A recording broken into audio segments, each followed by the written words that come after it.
So Liam, we're here at the FAI National Training Centre. We just spoke to Martin O'Neill. A significant injury boost for Ireland today. Yeah, the news, well, it's encouraging. It's not definitive, but Shane Long and John O'Shea both trained, which is, represents real progress on where they have been. Of course, it doesn't mean they'll be fit to start. They haven't had much game time, and they're big calls for Martin O'Neill to make.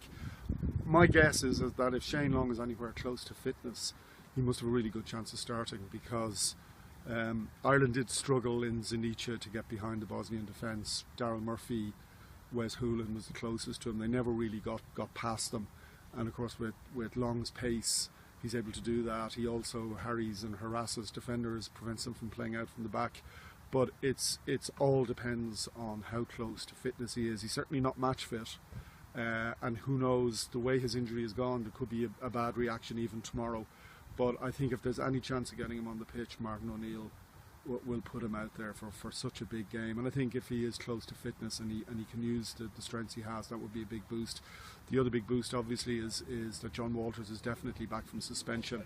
And you had Martin O'Neill at his press conference talking about John Walters as exceptional and being a huge player, and he said his strength of character epitomises all that's good about the Irish team. That's a boost. The other bit of injury news that came out this morning is that actually Daryl Murphy has picked up a bit of a calf injury. Apparently feels he'll be okay, but again, they'll have to have a look at that.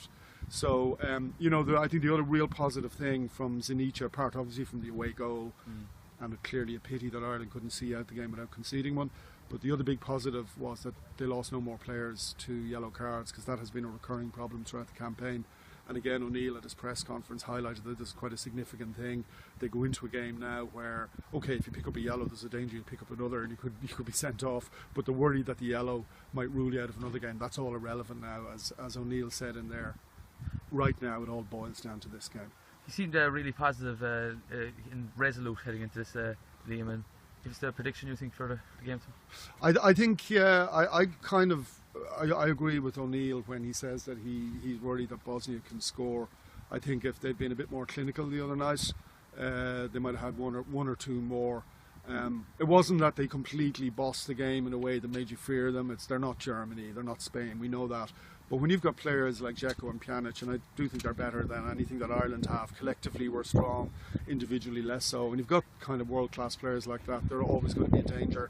My own gut feeling, I have to say, is that we might see the score from Zenica replicated in Dublin. In other words, I have a hunch that they might score and Ireland might score, and this literally could be one of those ones, could be a long night. Ireland don't do things easily, and even with the advantage theoretically of the away goal, I have a feeling this could be a long night tomorrow night, could go to extra time, whisper it could even go to penalties.